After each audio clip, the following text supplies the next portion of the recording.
Guys, thank you for everybody for joining us.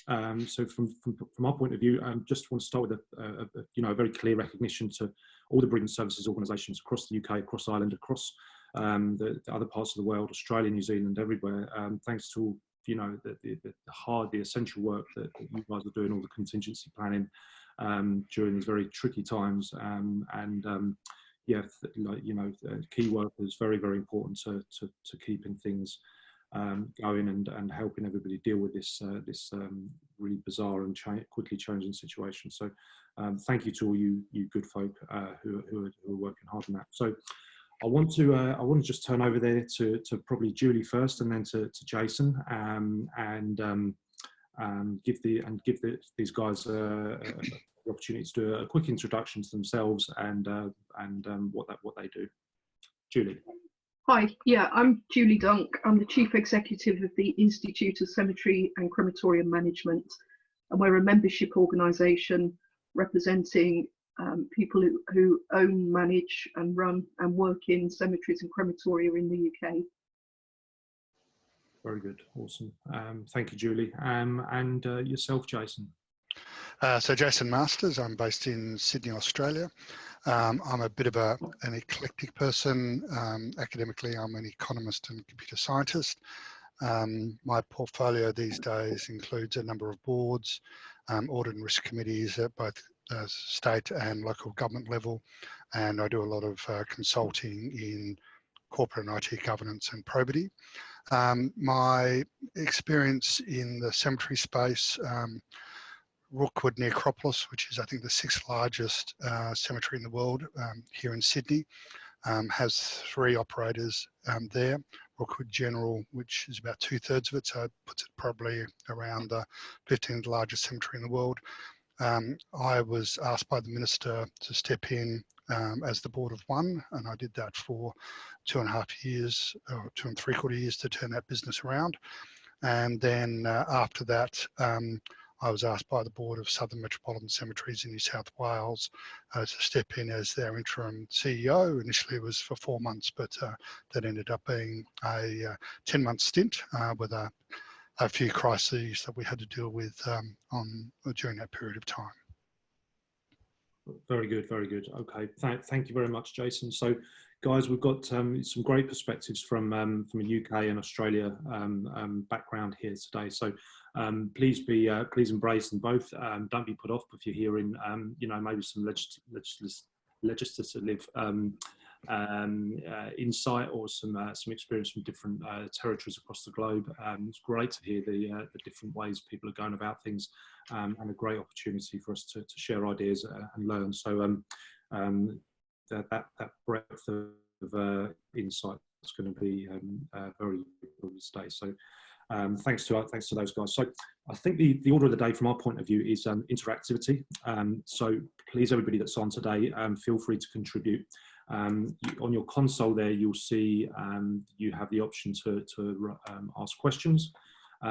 You can raise your hand, and you can submit questions at any time. So we want this to flow. We want this to be, quite a dynamic session. It doesn't need, it's not going to be in its best shape if it's just myself and Julie and Jason speaking at you guys. So we want questions to come in. We want you guys to get great value out of this. Don't be afraid to ask questions of any topic. Don't wait for a topic to come up before you can ask a question on it. Ask a question at any time. I'll say right now, you guys might ask a question we are unable to answer, and if that is the case, we'll not go to Google. We'll just say straight away, listen, that's not something we can answer right now, but we'll make a note, and we'll do all best endeavours to get you guys an answer of that in the day or two ahead, if we can. So feel free to, like I say, ask as many questions as you like, and we've got Leona looking after those questions. Leona's our co-founder at Plotbox. She'll be dishing those questions out and flagging them. We might get to those questions during the webinar, or we might get to them at the end during the formal Q&A session. So please, guys, feel free to ask as much as you can, and you can do that, like I say, through the Q&A tool on your console there. So I think probably the best place for us to start, I can just remove. Is so we've done our introductions there. It's just from a planning point of view, but so we've probably got 5 strands to discuss here. So from a bereavement services planning point of view, the contingencies that have been planned so far, Jason and I were speaking yesterday, and I know, Jason, obviously, you know, given your rich experience in all of your background, you've got some great experience of, you know, kind of running without a crisis plan and the personal and professional implications that can have on somebody. And I know you've got some great, you know, reasoning for having that crisis management plan. I wonder if you can elaborate on a little bit of that for us for the audience today. Yes, I think, you know, first up in all good sort of management theory, we ought to have well-established crisis management and pandemic plans. One of the things I've done over the years is build those for airlines and financial institutions and other organisations. What I found interesting in the cemetery sector when I came into it, and I'm not saying all the cemeteries, but just a couple I was involved in, neither of them really had developed contingency plans. One of them particularly had a string of major issues. You know, the first one was in November, we'd opened a brand new crematoria. It's one of the most state-of-the-art in the country, you know, designed to do certain facilities, and we had 2 major fires. And we had to shut it down multiple times, obviously, when we had the fires, and then as we had to do all the restorations. The other one, which was actually much harder to deal with, one of our cemeteries, we actually had to close the most active part of the cemeteries from a work health and safety risk aspect. Again, there was no crisis management plan. So, you know, in the event that you don't have a crisis management plan, these are the couple of things I put in place. We basically had an 8 a.m. meeting every day, and a 4:30 meeting every day. You know, what's the plan of the day? What's been achieved during the day, and then more importantly, what has to be done overnight on the way through. A couple of key things that came out of that, which I think successfully led us through both of those scenarios, was communications and relationships. You know, having to close a major cemetery, practically the most active in the eastern suburbs of Sydney, for an unknown period of time. We decided to be very transparent with our communications. We brought the stonemasons in, we brought the funeral directors in. And in our case, there's been a lot of history of perhaps not good cooperation and leaking information. But you know, my role as the CEO was to bring them on the journey to say, we're only going to get through this together if we work together. So we created a whole lot of special dialogue around all of those. The other thing I found interesting, and I found this in another number of other roles, again in my context here in Sydney, is we're not part of, whilst we're Crown Cemeteries, we're not part of the Department of Health. So in Victoria, for example, they are attached to the Department of Health. We're under Crown Lands, and the link into the health department often wasn't there. And when we didn't know how long we were not going to be able to bury people, getting access to mortuaries and the ability to store bodies was a significant thing we had to overcome. And so getting and establishing connections with the right players in all these different departments. So if I were to be advising anybody now, if you haven't got a plan in place, at least get a straw man in place as soon as you can. For those of you who've got one in place, review it in the context of the current situation. But then more importantly, start to build all those relationships that you're going to rely on. One of the other things that is very important, and I actually teach many elements of the company director course in Australia, and we teach company directors on crisis management planning, is the the different roles and responsibilities when you enter into a crisis. And again, one of the key elements of a crisis management plan is who has authority to do what when. And I have a bit of an odd perspective, particularly say given that I'm also a company director, that once a crisis is declared, management hopefully have developed a plan, the board's approved it or the council has approved it. It's now been declared, so management have been trained in it, so they're the ones to execute it. The role of the governing body, whatever that model is in your context, be it if you're a not-for-profit, a board, or a private operator, a board, or a council, the council, is to be the support role, not to lead it, because the governing bodies invariably haven't been trained in crisis management. That's what we've invested in our management to do. So the role of the governing body is to, in a sense, play the role of getting things out of the way of management. So as the example when we had to close a major cemetery in Sydney, the chairman actually almost became my assistant to run a lot of the government relationships for me.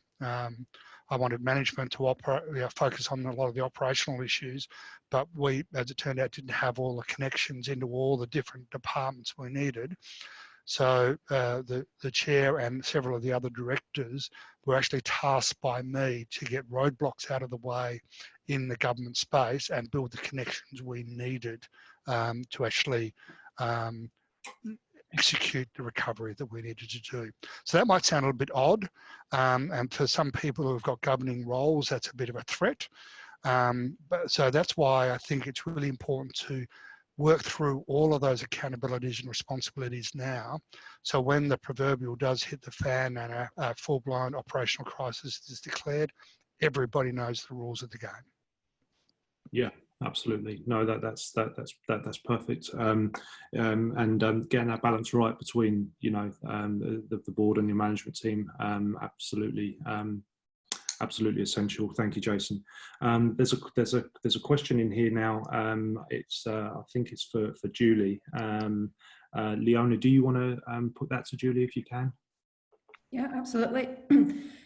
So it's, hi, can Julie clarify the following on the new legislation regarding cemetery closures? There's some discussion within our county whether cemeteries should be physically closed off to the public apart from funerals.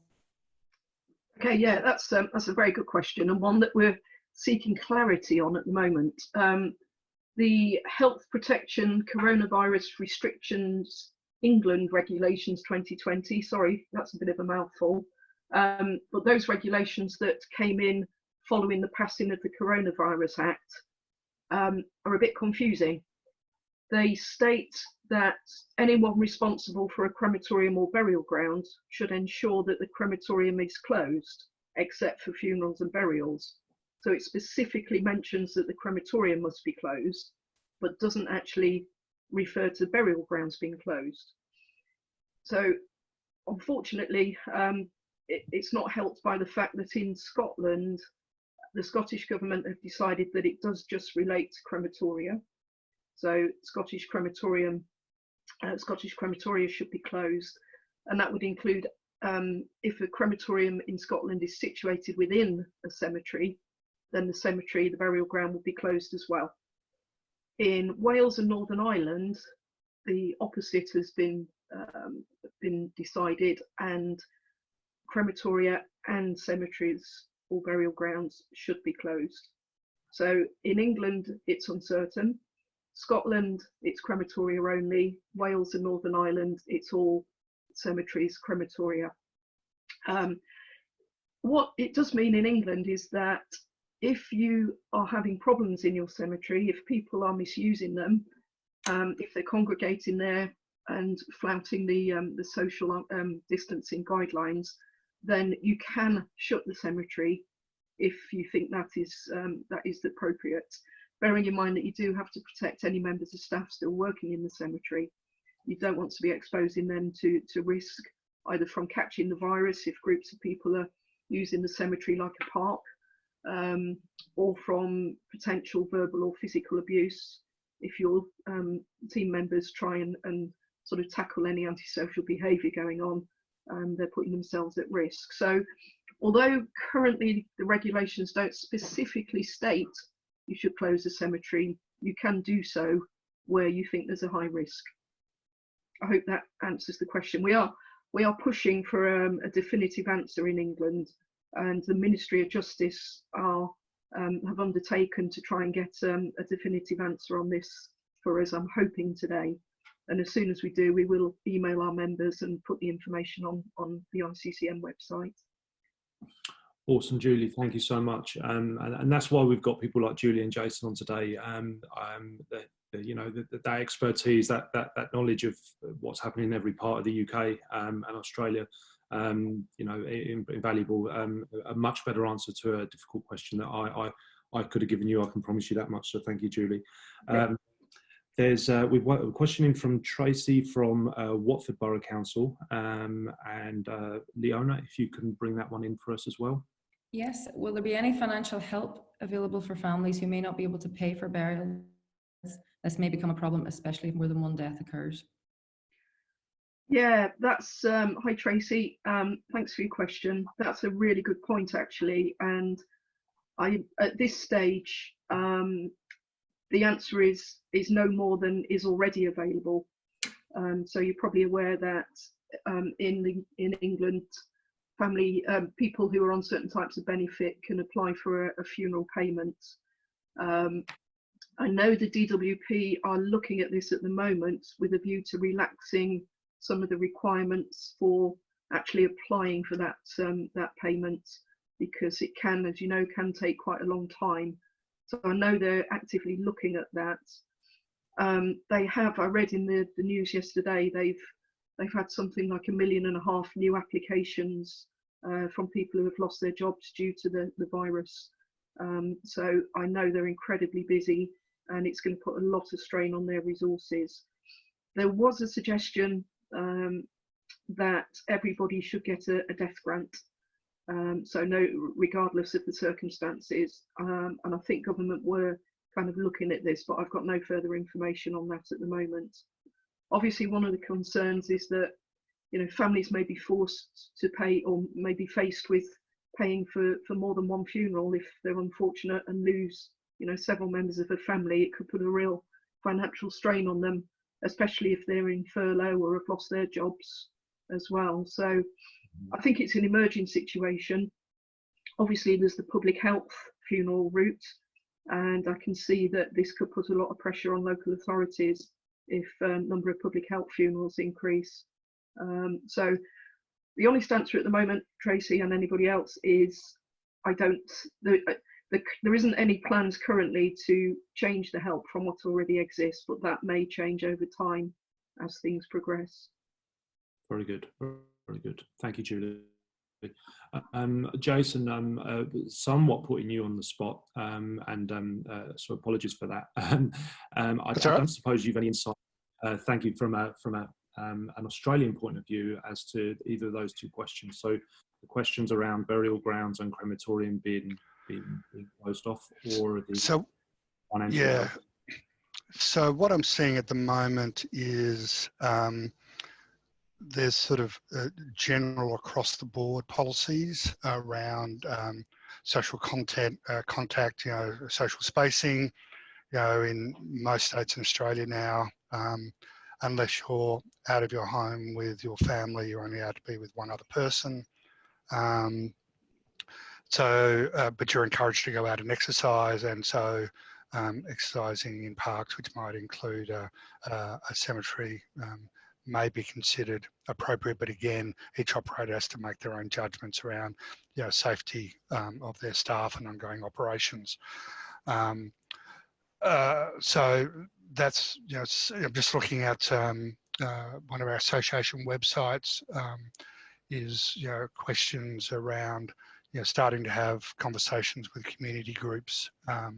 So as we would, you know, Muslims are buried, you know, if there is a massive amount of deaths in a Muslim or a Jewish community in a particular city, can we do actually have the ability to do burials? So, for example, in Sydney, one of our problems is we have a massive shortage of burial spaces, and so I see that's a bit of a concern going on at the moment. So I think where there is shortage of burial space, there's some of the contingency issues that need to be looked at and dealt with on a community by community basis. So for example, now the Catholics do allow cremations, but it's, there's not a huge uptake on that. Do you already start having conversations with your bishops and your archbishops about options around there? Do you start to talk to your imams around options, if there is a massive death rate in a particular community? The other issue around financial support, again, that's been done on a jurisdiction by jurisdiction basis here in Australia.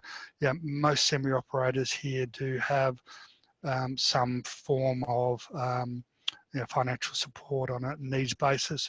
I haven't seen the conversation from a government level yet around, again, if there were to be a massive death rate in, say, Sydney, whether the government would step in and provide funding. But my observation here in Australia is pretty much every other day the federal or state governments are putting in more schemes as matters evolve. So again, I think in the Australian context, if we were to be unfortunate enough to get a massive increase in death rates, I think that would be something that would be rapidly on the various governments' agendas. And following on from, so for today, the news here was all emergency workers who need to put their children into childcare, that childcare will now be paid for by the government. So I'm seeing the governments here at least being fairly pragmatic, and I think we need to start to have those conversations. So this comes back to my earlier point around what are we doing about building relationships and conversations at the moment, so that we ought to be, as operators and industry partners, talking to our various treasury bodies, our various health departments, and or other appropriate people saying, right, well, if this scenario happens and we suddenly get 3,000 burials and the community can't pay for that, how are we going to do it? Let's have that conversation now rather than when it's happening. Very good, very good. Okay, Jason, thank you so much. Guys, let's move on to probably the next section. I'm going to launch a poll here. So looking to the future around what the next steps are in contingency planning. Let's just get a little insight from you guys on the backdrop. Have your organisations started to see a surge in demand for burial and cremation locally where you are? So we know that in the UK we've had 2,500 deaths, of course, across the UK. That wouldn't, if that was spread evenly, that wouldn't necessarily cause a significant spike in demand across every authority and every burial ground. But maybe some of that's concentrated, and it would be great to see how many of you guys are seeing some of that already. You guys might be able to share some insights on that. So I'm going to close that off. That's everybody answered. I'm going to share the results with you here. So we've got two of our audience. They're 13% saying that they have experienced a surge. So if either of those two guys were willing to allude to some of that, to give us a flavour around what that surge has looked like, what the live issues are in terms of that. Do feel free to raise your hand on the console that you've got there. So you just literally hit the button for raise hand, or send in some commentary through the Q&A. We'd love to hear from you guys, whether that's verbally, I can turn on your mic, or with a few words. We'd love to hear more about that. So thank you very much. One thing on that topic that I did want to share with you, this became come out of this present mode. This became published yesterday in some of the press here in Northern Ireland. So you can see stress this isn't Michael who was going to be joining us. This isn't Michael's jurisdiction, but some of what those contingency plans are looking like for at least Antrim and Newton Abbey Council is the pre-digging of graves here. So you can see this drone footage of what these guys have been doing. It's been happening up in Derry as well, in the north, on the northern coast, where purely, if you read down this article here, it's because just anticipating that a lot of their staff might be off sick during the pandemic and won't physically be able to dig the graves. So that's part of what some of these councils are doing, is just preempting that and having these things done ahead of time. And I think we'll see more of that as things develop. So just on that issue around the surge there, I thought I would share that. I don't know if you got any comments there, Julie or Jason, around the next steps and what the future might look like. Yeah, I think it's going to be very regional as well. So I know London at the moment is experiencing quite a high number of deaths deaths of people who've got the virus, but some other parts of the country are not experiencing any increase in numbers as yet. I think one of the key things though is that people who have lost somebody who's had the virus may be delaying the funeral, because if they've been exposed to the virus themselves, they have to self-isolate for 14 days. So they wouldn't be allowed to attend the funeral during that time. So people are not necessarily making funeral arrangements straight away. And that could lead to a bit of a problem later down the line when numbers increase. Yes, yeah, I understand. We've carried out a survey of crematoria yesterday. We asked for their current numbers and numbers for the next 3 weeks. And at the moment, there isn't a peak in demand, but we suspect there may be, it may be coming. It will hit the crematoria further down the line, of course, because the death and the funeral are sort of slightly different, aren't they? So people died, but then the funeral, maybe sort of 3-4 weeks later. So the peak in the death rate will not necessarily be the same as the peak in the demand for burial and cremation. Yeah, great point. I think in the Australian context,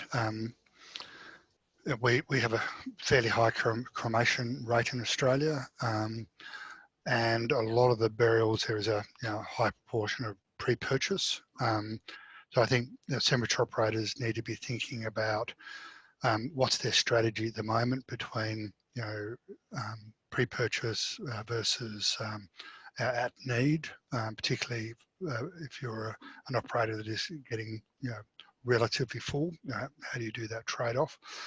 Again, in the Australian context, I think weddings you're allowed to have 5 people at, funerals you're allowed to have 10 people at. I think in Australia at the moment, provided you have 1 person per 4 square metres within a facility in a funeral. That may get locked down further as time goes on. My parents ashes are interred in a cemetery in Adelaide, and I noticed they've been very proactive. I've been getting more emails from them than I have for quite a long time. And I thought one of the things they talked about was a really useful thing to contemplate as far as a communication strategy. And when we're talking about whole crisis management, the communication strategy has to be part of our strategy. And so I thought they're doing quite an interesting and good job. And one of the things they pointed out was, yes, you might need to do a cremation or an interment fairly rapidly, but you don't need to have the memorialisation straight away. So you can do that later on, perhaps when some of these group size limitations are lifted. Now, we've just been told here in New South Wales that where we've got form of socialisation is going to be in place for at least 90 days. So that might still be pretty hard. So then how do we use other technology? I know many of us will have in place our broadcasting technologies from our chapels. So do we ramp that up, or do we try and put some facilities in fairly quickly to do that?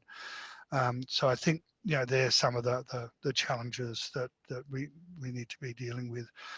And I think the back of all of this is Again, I see in the Australian context, it's going to be very different. And a classic example yesterday about how this coronavirus is very contagious and can suddenly pop up in a pocket. Like most countries in the world, you know, the airlines are hardly flying at the moment. But I think it was the day before yesterday, a Qantas domestic flight was going from Sydney to Adelaide. It got to the South Australian border and turned around and went back because that morning it was discovered that 6 of the baggage handlers at Adelaide Airport had all been identified positive. So Qantas couldn't bring any planes in to Adelaide until they had the area cleaned and new baggage handlers to do that. So you get these pockets, and again, I think, you know, for the larger operators, there is, you know, one level of challenges. You know, how do you split your teams and manage that, and, you know, can you operate some stuff off site and all those sort of things. But I also know in Australia, you know, again, it hit the financial review today.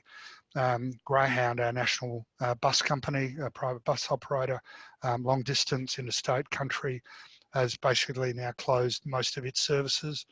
And a lot of the rural towns are now saying we don't want visitors because where most of the outbreaks have come in Australia have been people coming in from overseas or off one particular ship, and that it takes off in a community quite rapidly. And I think for a lot of smaller regional towns that might have a small cemetery and very small staff to deal with, if you get an outbreak in there that leads to a significant death rate, that's going to be potentially the challenge where you don't have a lot of people with experience in actually doing burial or cremation services. So I think that's something to be thought about as well. You're absolutely right. We have the same issue here in the UK and Ireland.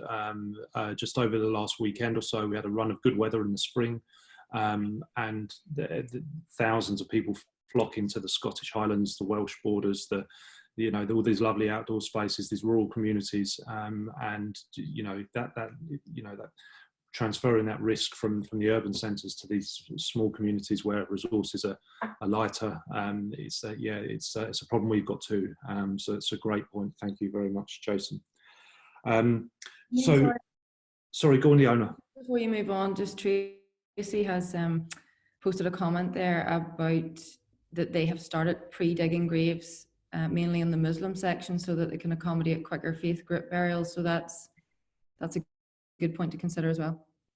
Yeah, no, absolutely. And of course, everybody on this forum will know, but of course, the need there to bury in a very defined period of time, I think 24 hours. So great to see that in action, Julie. Thank you for sharing. And if I could just comment on that, those religious timeframes. When I mentioned I had to close one of our major cemeteries in Sydney, a significant part of that community was the Jewish community. In Sydney, we kind of get 48 hours. It's supposed to be 24, but you know, we generally get 48 hours. And I was hoping in the circumstance when I explained to the lead rabbinical legal rabbi the full background to the scenario, that we get an extension of that. It was no. They weren't going to give us any extensions at all.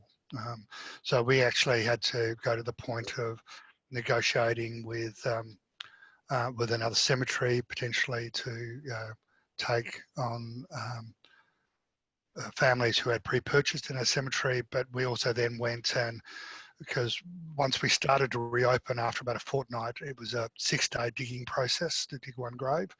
And so we just started to pre-dig graves in the Jewish section. So, you know, even in a crisis, you know, sometimes the religious rules won't be lifted, and I think that's quite reasonable. And you know, when you think if it does hit a religious community, they're going to be under so much strain. What they're going to want is the comfort of their processes, and I think that's something we need to respect and work out how do we meet that. Yeah, I'd agree entirely with that.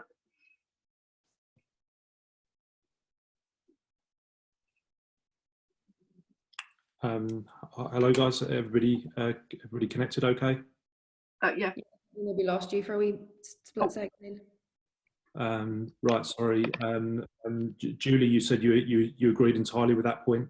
Yes, yeah, definitely. You know, we should be respecting faith requirements. At the current time, there's no reason to think that we can't do that. Yes. But obviously, as numbers increase, it may put more pressure on cemeteries and crematoria to provide that. But as far as is possible, that should be respected. Yeah, absolutely, absolutely. So, guys, we've got a couple more questions in around that fit nicely into this next section on restraints. So, thinking about the legal side, which we've covered a little bit on so far. Physical, I mean, you've probably seen the stories in the international news around, you know, the chilled container lorries in Manhattan being used as temporary morgues and so on. So that, you know, really speaks to the physical side of, you know, the infrastructure we need to deal with this stuff. And then HR and, you know, remote working, all that kind of stuff, and the people side. So I think Leona has a question in from Caroline Jenkins regarding some regulation, some of the legals around numbers at funerals and so on. Am I right there, Leona? That's right, yep. So should we be limiting the number of mourners at a graveside interment? Also, should we be cordoning off the burial area, supplying hand wash facilities to mourners? Right. Yeah, I hope people saw yesterday Public Health England provided further guidance relating to caring for deceased people with suspected or confirmed coronavirus. And in that, they included sort of information about who can attend a funeral. And it says those organising a funeral should adhere to the following: restrict the number of mourners who attend so that a safe distance of at least 2 meters can be maintained between individuals, and only the following should attend: members of the person's household, close family members, or if the deceased has neither household nor family members in attendance, then it's possible for a modest number of friends to attend. So the overall impact is to reduce the amount of people who attend a funeral. It's very hard to police that. Some authorities have actually put a finite number on the amount of people that can attend, and that ranges from 0, where some authorities believe that, you know, we should just have direct funerals, to sort of 20 plus. So it's a matter for kind of local consideration based on a local risk assessment. I think where people have gone to having no attendees, it's because they've got very limited resources. And they can't risk their gravediggers, for example, getting sick, because if they all get sick at once, there'll be nobody to dig graves. So, you know, there are circumstances where it's legitimate to put a number on the amount of people who can attend. But the government guidance is very clear. It should be limited. I know, you know, even last week I was hearing stories of families turning up in the hundreds in cemeteries, and that is just not acceptable. Of course, the problem is policing that, and it's going to be very difficult for cemetery and crematorium staff to actually police people turning up. But the message needs to go out from everybody involved, from funeral directors, anyone at the cemetery and crematorium, that numbers should be limited. As for supplying hand wash facilities, I think that would be pretty impossible in most cemeteries. If you wanted to, you could supply antibacterial wash, although that doesn't really work for coronavirus. I think some sort of hand sanitizer with alcohol in is probably the most effective. But really, it's for families who are attending to follow the rules as well. You should be providing that sort of thing for anyone who works in the cemetery, but I don't think you would be expected to supply that for mourners. Okay, awesome. Thank you, Julie. We have a couple more questions. Before we get on to another question, Jason, we were speaking yesterday, and you had a great point. You had a great example from an operator in Adelaide, and I know they're doing another customer of ours up in Sydney, regarding, you know, which speaks to the physical side of these restraints. Some of these cemeteries are able to split their teams into 2 distinct units, so they don't cross-contaminate. Yeah, so Yeah, I know with one of the cemeteries I was involved in, we had have very old technology. They're in a period of transition at the moment, but they actually aren't able to operate off-site, so that's causing them quite a bit of grief. But at least they're now on one interim platform. So they and they do have 2 sites. So the indoor staff, there is like a team A, team B, and basically if you're not in those teams, you're not allowed to in that workspace. And then in each of the sites, they're breaking them up into different teams that are working out of different facilities and basically don't cross over. I believe one of the cemeteries in Adelaide, so in all the cemeteries I've been involved in, we've had sort of garden teams and horticultural teams and grave digging teams. I think one of the largest operator in Adelaide, I think, has moved beyond that and has a great deal of cross-skilling.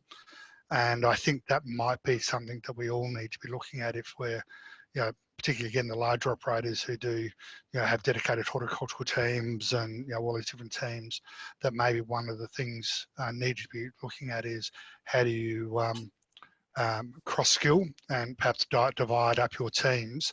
So you actually might create a blue team that's got, if you are broken up in horticultural and gardening and burials, you might create a blue team that's got all those skills in it, and a red team that's got all those skills in it, and an orange team that's got all those skills in it, so that you can keep, all the aspects going. But I think, reflecting on the large cemeteries I've been involved in Sydney, I think what this is telling me is if I were heading back into managing a large-scale cemetery, I'd be looking for a lot more cross-skilling, which is, I think, what this excellent CEO in Adelaide has done. Very good, very good. Thank you. With another question in, Leona, if you want to lead on that one. Yeah, there's 3 here so far. The first 2 are kind of linked. So, is there any risk to grave diggers if they have to reopen a grave of a COVID victim shortly after they've been buried to put someone else in the grave? So there's a contractor asking for guidance on that. Very minimal risk, no more so than if somebody died of flu, for example.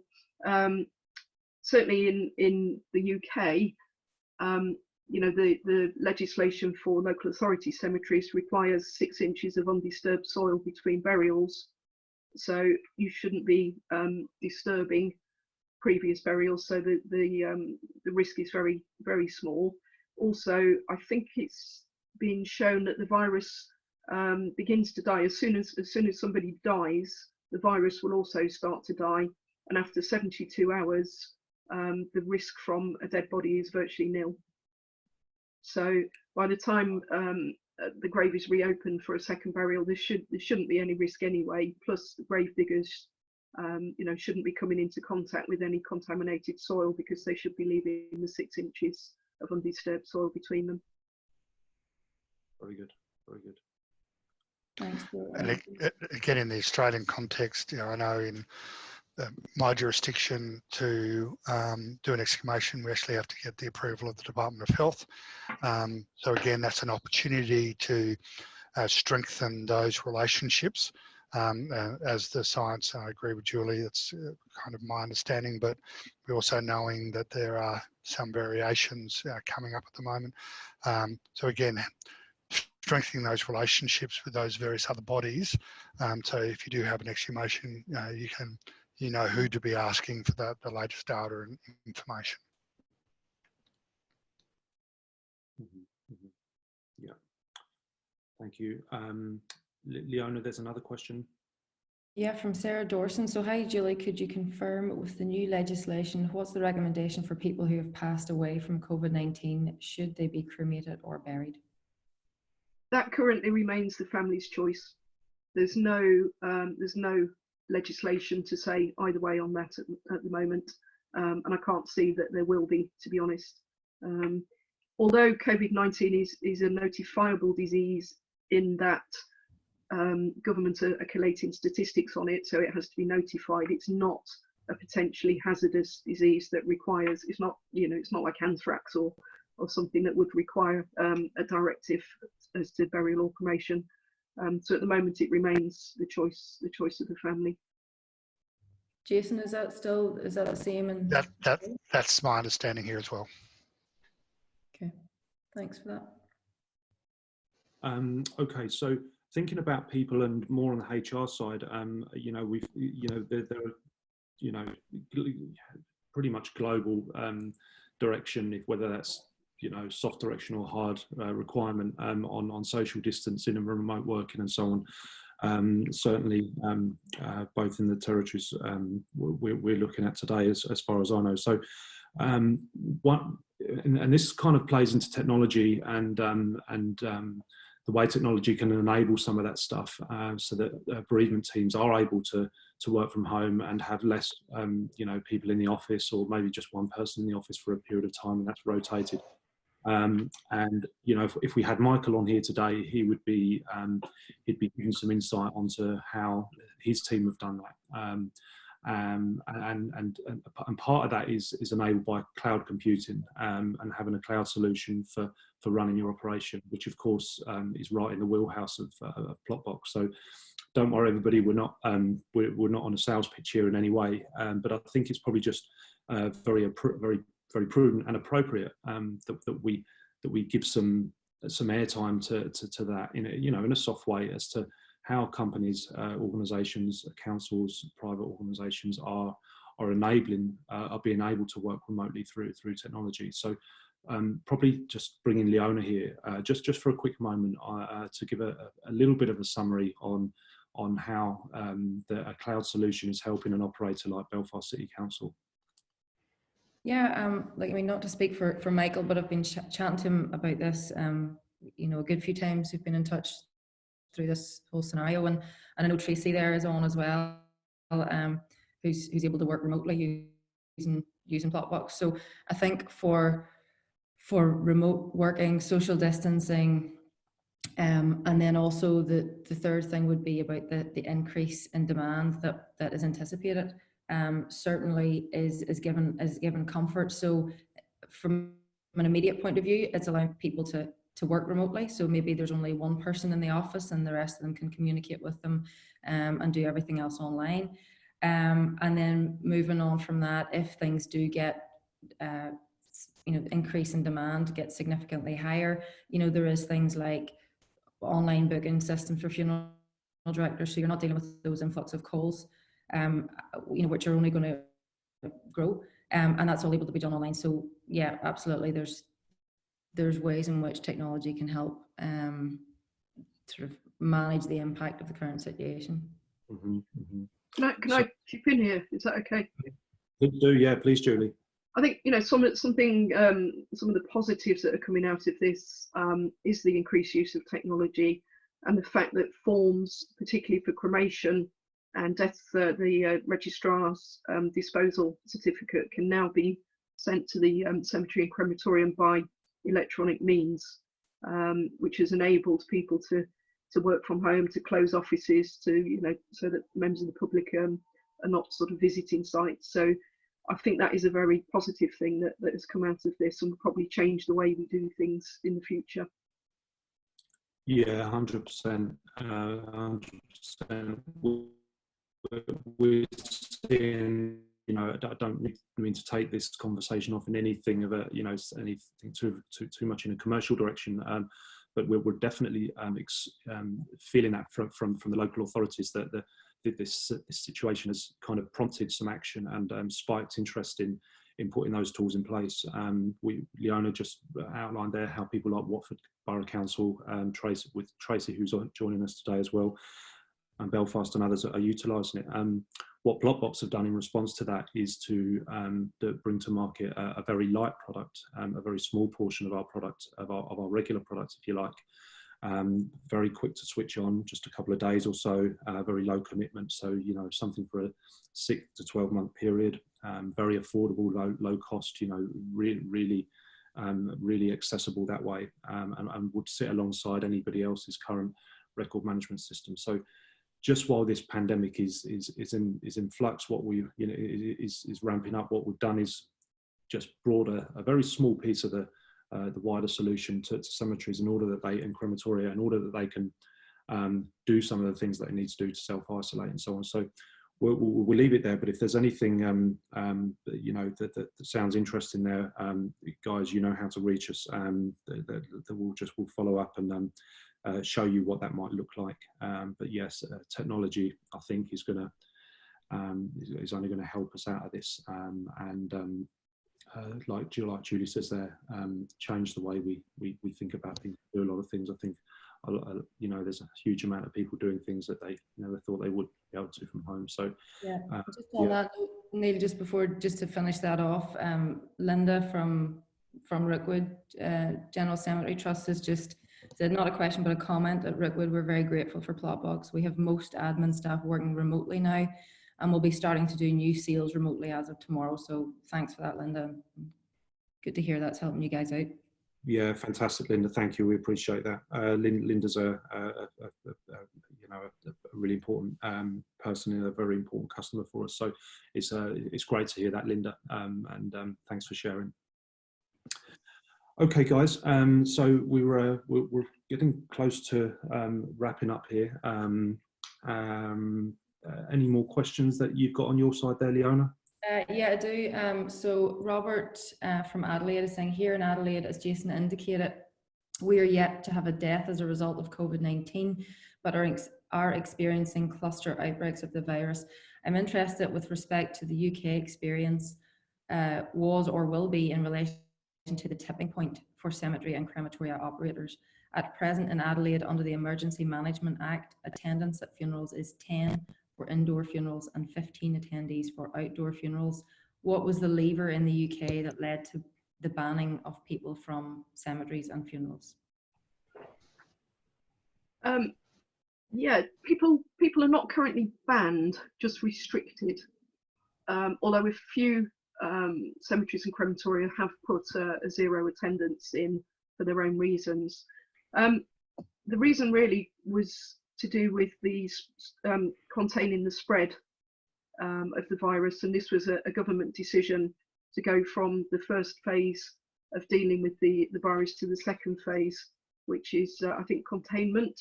So it's about keeping people indoors, keeping people from meeting, so that the spread of the virus could be restricted as much as possible. In terms of triggering around the UK, I think it's going to be very regional, and it will happen in different areas at different times as the death rate increases in the different areas. I don't think you can say there's a point at which everything's going to happen. I think it will be a gradual sort of increase in restrictions as and when it's necessary in each sort of individual area of the UK. Right. Very good. Thanks, Julie. Yeah, thank you, Julie, and thank you, Robert. Great question, appreciate it.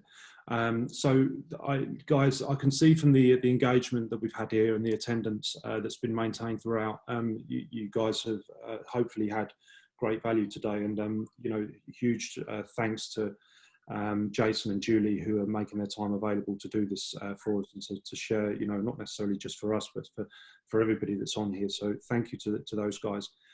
Of course, that's just an hour, and you know, this is just a moment in time. This webinar recording will be on the Plotbox resources page. Just head to the home page and go across on the top bar. You'll find it there in a couple of hours or so, maybe tomorrow, but I'm not sure. So it's there for the future. If there's any colleagues that you want to bring into that. What I do want to share with you guys right now is just a quick introduction to Plotbox Connect, for where the sharing and the ideas can continue.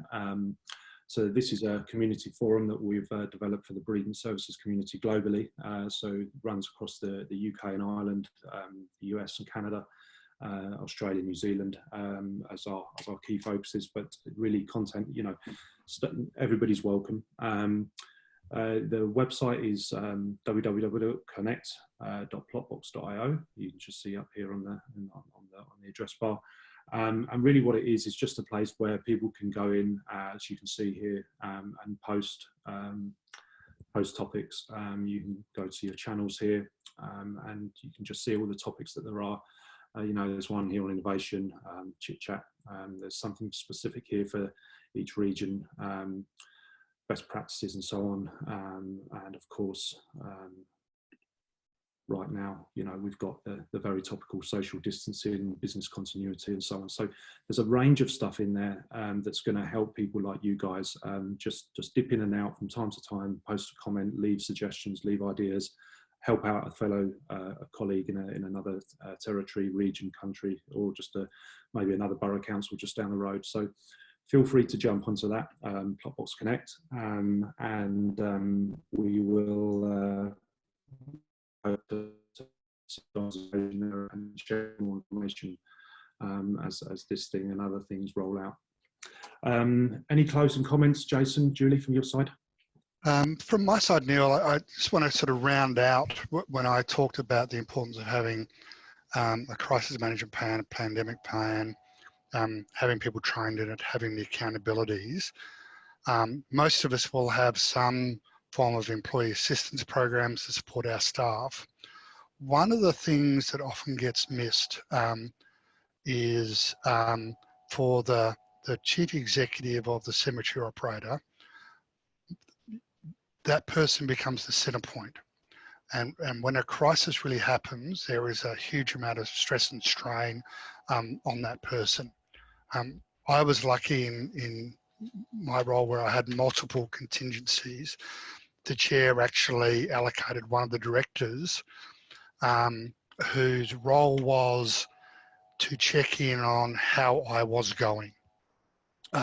So we did have a professional relationship. He happened to be the chair of the finance committee, so we would talk about that.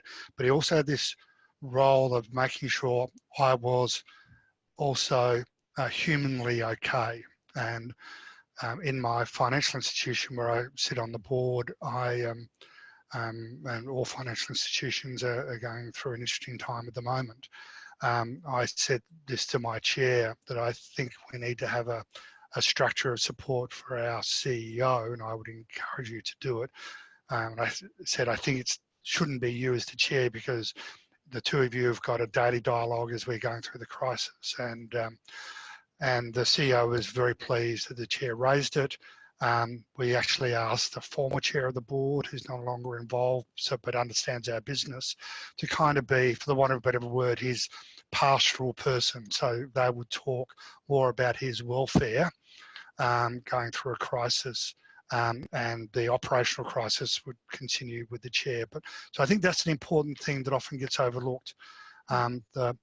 My senior executive is the center point of a crisis, and we need to make sure that we've got good support personally around that person as well as professionally. Mm-hmm. Mm-hmm. Yeah, no, 100%. I would agree with that entirely, and it's so important to look after our own physical and mental health at these difficult times. You know, we're all on the front line of this and taking an awful lot of pressure, and it's important that we have a way of dealing with that. To help, the ICCM has got a page on its website with some resources for looking after wellbeing, and we have an arrangement with a company who can offer discounted prices on counselling and support.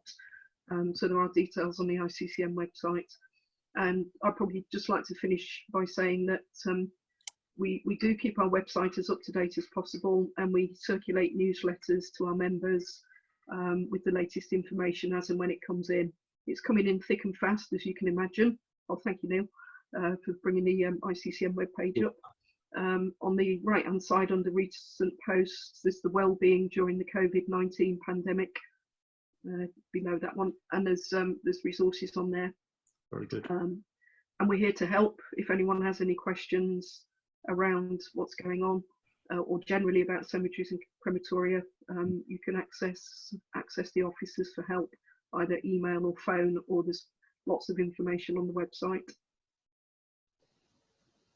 That's brilliant, Julie. I appreciate that. And Jason, I think it's exactly it. We're all in this together, and if we can have places to share information and you know, make this crisis a bit easier for all of us, happy to do that. So thanks for sharing that, Julie. Brilliant. Thank you. Perfect, guys. Okay, well, listen, it's lunchtime and it's nearly bedtime for the folks joining us down under. Thank you, everybody, and I hope that's been useful, and we will catch you again on the next one. Thank you, everybody, so much. Thank you. Thank you. Good night. Thanks, Bye-bye. guys. Bye.